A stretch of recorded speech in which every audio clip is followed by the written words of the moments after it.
که ما امروزه به اسم علم میشناسیم و با اون آشنا هستیم تمام دانش نیست. بسیاری از نیروها، موجودات و پدیده‌ها در جهان فیزیکی و متافیزیکی وجود داره که ما از اونها بیخبریم و علم مدرن هم هیچ راهی برای درک و شناخت اونها نمیشناسه. علم مدرن علمیه که به صورت تجربی و با روش‌های مشخصی که به روش علمی مشهوره، پدیده‌ها رو ابتدا مشاهده، سپس بررسی و آزمایش و در نهایت نظریه پردازی میکنه. این در حالیه که طبق گفته افراد معنوی و اساتید آگاه عرفانی، برخی از پدیده‌ها در جهان قابل مشاهده و اندازه‌گیری لااقل برای همه مردم نیستند، بلکه درک و مشاهده اونها نیاز به پیش نیازهایی مثل تمرین، مطالعه و پاکی درونی داره. با این حال برخی دیگه از پدیده هایی که حتی به وسیله علم مدرن هم تا حدودی قابل بررسی هستند، مشاهده پذیر و قابل آزمایش نیستند. به عنوان مثال در کیهان شناسی مدرن، ماده تاریک و انرژی تاریک به هیچ عنوان قابل بررسی و مطالعه و آزمایش دقیق نیستند و وجود اونها رو دانشمندان تنها از طریق اثرگذاریشون در جهان ما حدس میزنند. با این حال از زمانهای قدیم دانش‌هایی در بین برخی از افراد به صورت مخفیانه گسترش پیدا کرد و برخی از اونها در طی زمانهای طولانی توسعه پیدا کردند. در این ویدیو با علوم خفیه یا دانش‌های مخفی آشنا میشیم و بررسی می‌کنیم که آیا میشه به اونها دست پیدا کرد یا اصلاً دستیابی به اونها ایده مناسبیه؟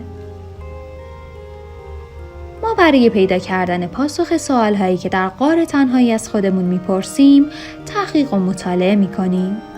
سفری به دنیای اسرارآمیز درون و راز و رمزی که در لابلای صفحات کتاب‌ها نهفته شده، به ما کمک میکنه که خداوند یعنی حقیقت و معنای زندگی رو بهتر بشناسیم. برای اینکه در این سفر اکتشافی با ما همراه باشید، لطفاً کانال غار رو سابسکرایب کنید و علامت زنگوله رو فشار بدید.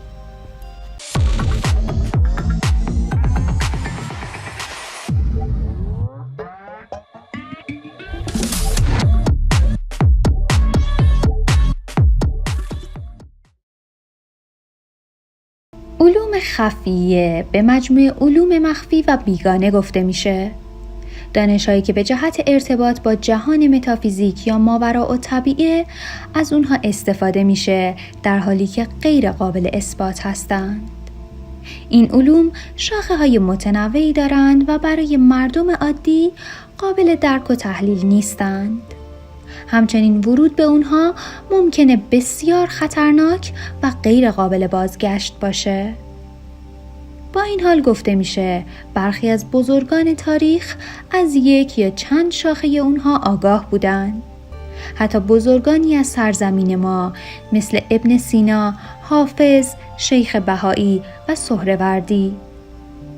گفته میشه که باورمندان به علوم غریبه تمام ماهیت علم رو دو دسته میدونن. دسته اول رو علوم ظاهری میگن.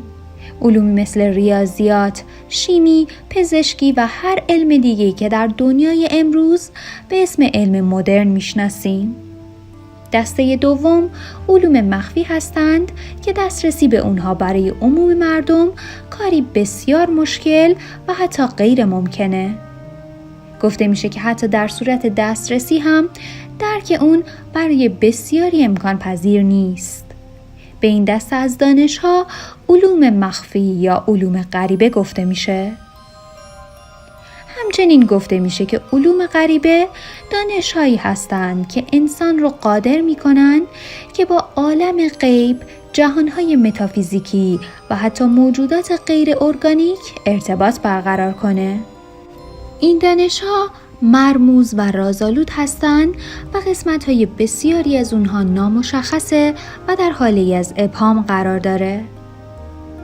طبق گفته‌های موجود در کتاب‌های علوم غریبه، این علم 5 شاخه اصلی داره. دسته اول کیمیاست.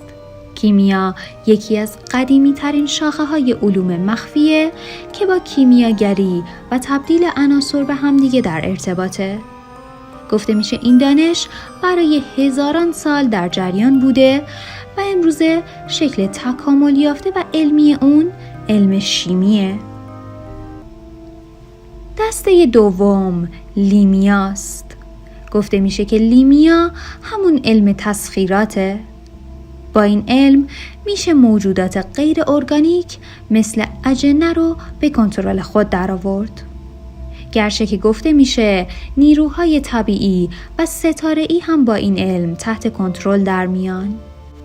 نقل شده که سلیمان نبی با کمک این علم اجنه رو به تسخیر خودش درآورده بود. دسته سوم به علم سیمیا مشهوره. سیمیا رو نوعی جادوگری چشم ها میدونن. یعنی تکنیک ها و علومی که به کمک اون میشه چشم های مخاطبان رو به گونه‌ای فریب داد که چیزی رو ببینن که فرد اراده کرده. گفته میشه که جادوگران در زمان موسی نبی از این علم برای فریب دادن چشم ها استفاده میکردن و مردم رو به گونه‌ای جادو میکردن که اونها به جای طناب ها و عصاها مارهایی رو بر روی زمین میدیدند. اما موسی نبی هیچگاه از این جادو استفاده نکرد، بلکه عصای او واقعاً به ماری بزرگ تبدیل شد و این اتفاق شگفت انگیز نوعی تغییر ماهیت و معجزه بود. دسته چهارم علم هیمیاست. هیمیا که در غرب اون رو با استرولوژی یا ستاره شناسی میشناسند، نوعی دانش مخفی بوده که گفته میشه با کمک اون میشه پیشگویی هایی رو از آینده انجام داد. این پیشبینی ها با استفاده از جایگاه ستارگان و سیارات انجام میشه و با استفاده از این تغییرات طلسم هایی هم نوشته میشه که برخی به قدرت این طلسم ها باور دارند. و در نهایت دسته پنجم رو علم ریمیا نامگذاری کردند. علم ریمیا در واقع همون تکنیک هاییه که امروزه به اونها شعبده بازی گفته میشه. تکنیک هایی که باعث میشن کارهای عجیبی از اشخاص سر بزنه.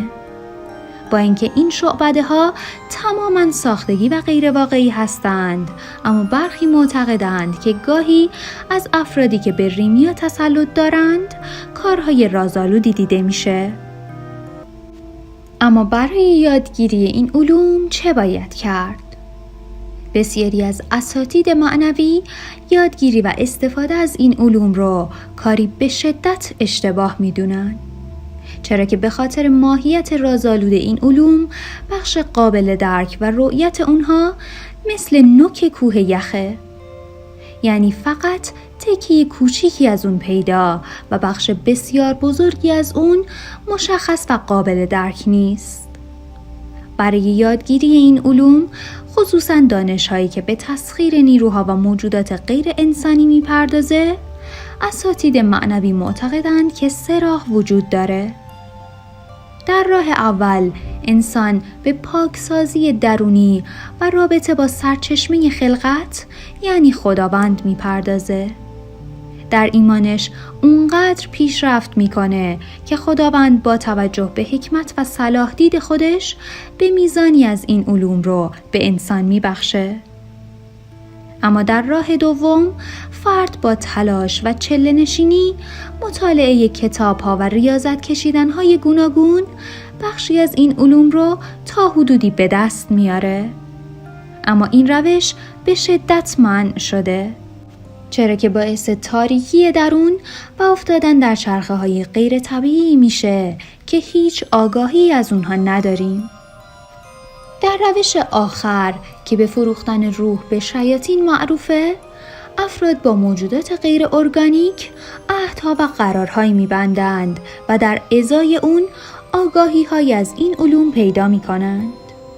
گفته میشه که این روش از تاریک‌ترین و خطرناک‌ترین روش‌های ممکنه و در هر حال سقوط انسان و شکستش حتمیه، چرا که این موجودات به هیچ قراردادی پایبند نخواهند بود.